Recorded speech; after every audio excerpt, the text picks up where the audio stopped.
Greetings, petrolheads. Welcome back to Automation, the car company tycoon game. Today, we're going to take a look at the 1989 Athena HM1. It is the first medium-sized hatchback, as this is, I think, the biggest hatchback available so far in 1989. And underneath, everything's still pretty much the same here. On this tab, steel space frame, analog panels, double wishbones all around. And aesthetically we have the same grille and round headlights as well.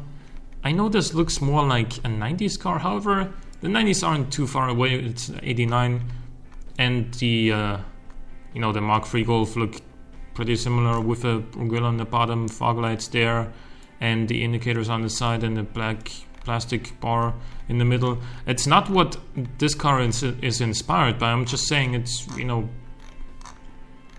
don't think it looks too modern for its time. And then the rear end, I did pick the sort of Hella style taillights that you can find in the workshop. These ones with the indicators, and then some pure white ones for like reverse lights and then indicators. Actually, why do I have separate indicators here if they're already in there? Hey, you know what? Let's change this up and get a pure red one. There we go. However, like aesthetically and underneath, it's nothing that new, or at least on a chassis and so on. But this is all-wheel drive, and that's not a first for Athena. But what is a first is the fact that we're now running a 4-cylinder. This is purely for economy reasons, and I just think that economy is a part of a hatchback. People buy hatchbacks because they're relatively inexpensive, they're practical, and they're most of the time relatively economical as well. However, they can also be pretty quick in some cases, like this one probably. This is the first, I haven't thought of a name yet for this engine block. This is the first inline 4 we're building. It has a maximum family capacity of 2.5 liters. It is turbocharged, as you can see.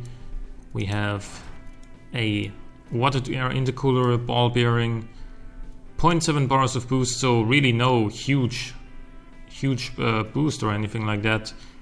Also a very small turbine and compressor, so a really conservative setup here. And also, this is a dual overhead cam setup with 4 bars per cylinder, which I think it's about time we use that. Because if we want to be kind of advanced and justifying the higher price tag that our cars tend to have, then I think we should use better tech. And the 3 valve per cylinder setup is not really getting old yet. I mean, it kind of is, but it's not really like super far behind the competition yet or anything like that. It is just that better systems are coming up and becoming, if not popular, at least somewhat. At least they're not unusual anymore to have like dual overhead cam setups and 16 valve setups on a 4-cylinder. It's not too out of the ordinary anymore in 1989. So that is why I think we should definitely follow the trend there. This thing has a 5-speed manual because it is more in the sporty side as well. It's not a true sports car, of course. It is sort of a hot hatchback, if you will. It is still an Athena in that it is mostly focused on durability and comfort, but it should also perform relatively well. So we got all-wheel drive as we've seen. I didn't change the power distribution. I might though. This does not give us any benefit to drivability. This increases wheel spin, interestingly enough. We have 205s on the rear, medium compound road tires, because I think it does make a little bit better economy than sports tires. Yeah. Hard long life road tires would be even better, but do we get wheel spin with those? Yeah, we do. And the economy is not that much better. So let's leave the medium compound road tires on. Alloy rims 16-inch diameter. Vented discs all around. A fully clad under tray to help us with economy a little bit more. And also with the top speed, which is now 211.8.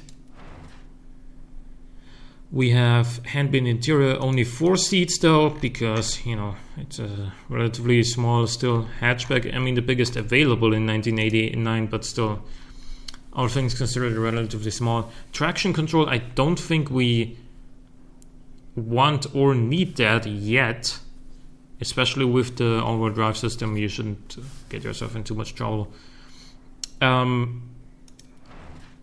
pneumatic springs for best drivability and comfort. There is no way around that. And then we have a car overall that uses 9.46 liters per 100 kilometers and a really low amount of emissions. We also put some quality into the fuel system though, so that's how we did that. Did I put any quality points into anything else? No, not in the exhaust either. So yeah, that is what I did in order to achieve this number. 7.7 seconds 0 to 100 is not bad at all. I mean, the Mark III Golf GTI or VR6 wasn't a thing yet. And I don't think the Mark II Golf GTI was as fast as this.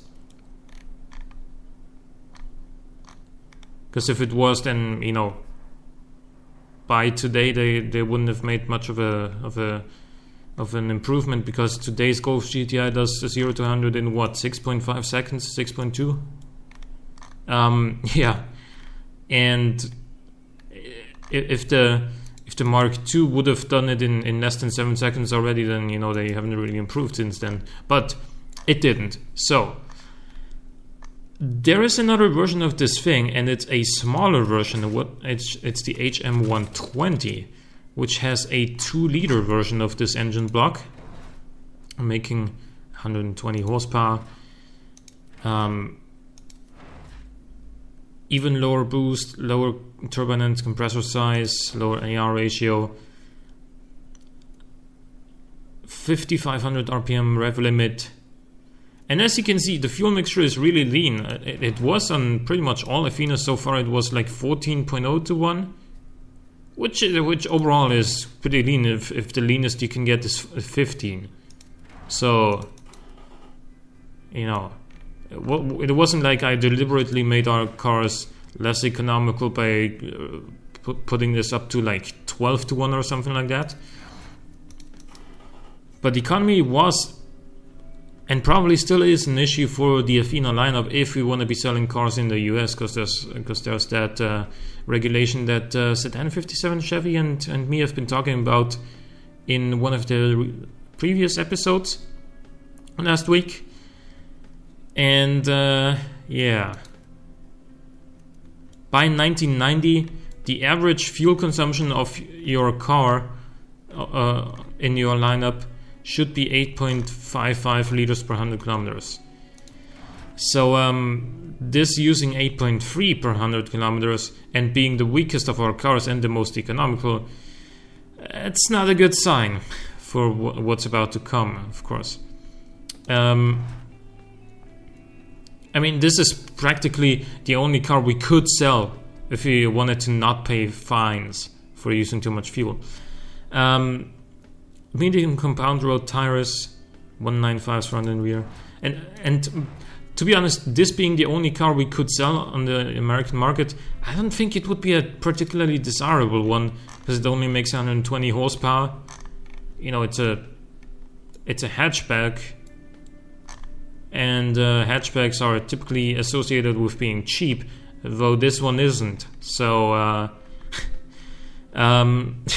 not really the best prerequisites for a top seller. Again, this does have the fully clad under tray. A lot less cooling than the 2.5 liter version, reaching almost 200 kilometers an hour. Same interior stuff as on the other version, same setup here as well.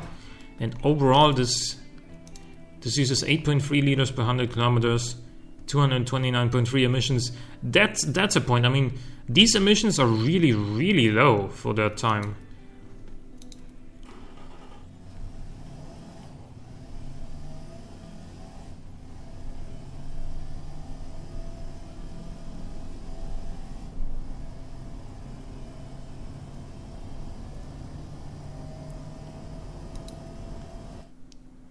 And then a 17-second quarter mile is obviously nothing to really write home about, but it could be worse. Let's be honest. And yeah, fourth gear basically goes to where this thing's top speed is, and then fifth is purely for overdrive purposes. Oh no, actually this is only 150. I thought this land was at 200, but then again, top speed would have to be at around 250 for that to really make sense. I was just confusing the markers a little bit. How does this get 2.3% wheel spin? Is the gear spacing so short? What about the geared limited slip diff? It doesn't improve anything other than flat out drivability and sportiness, which is good, but we also lose comfort. What's better? I don't know. Saving the costs might seem like the best idea here. Viscous LSD? That gets rid of most of the wheel spin, but we don't really change these stats by very much at all. Yeah, and price 25,700 in today's money. And that does seem like a lot for a 120 horsepower hatchback that, you know, isn't particularly cheap and isn't particularly economical either. However, yeah, and not particularly fast. However, it is a very comfortable one. Prestige, honestly, for such a weak engine, Prestige is really good. That's mostly down to the handmade interior and luxury entertainment, of course. But overall, I just think we're gonna have to avoid the American market then, because we can't build the cars that we wanna build and make them economical enough to not pay fines for, you know, the fuel consumption regulations in America. Let's also change the taillights on this one. So, you know, it's just not going to be an option, because Athena is a relatively small. It's going to be a really small company, and we probably can't afford to pay like millions of dollars in fines for reasons that you know, don't have to exist. We don't have to sell cars on the American market. We can just focus on the European market. And again, who would buy a slow luxury hatchback? There's basically no, other than sheer comfort, there's no reason in buying this car. Because if you have a 120 horsepower all-wheel drive hatchback, you can make that more economical than this by just not making it as heavy as this is. And you know, just go back to like premium and then standard or something. It would also be more than sufficient for a hatchback, but it's not sufficient for Athena's standards. And I think this car is like a rolling contradiction. It tries to be economical, and yet it does and yet we fit pretty much as much weight as is humanly possible. And it tries to be luxurious and prestigious, but then again it only has a 120 horsepower 4-cylinder. So it's like, I'm not really quite sure how this would do overall. I don't think this would be that popular, but maybe I'm wrong. Maybe I'm just not seeing something that maybe I'm just missing something that would appeal to potential customers, and maybe you guys can point it out for me. So hope you guys enjoyed this episode. Leave a like or a comment if you did. Thank you for watching. I'll see you next time.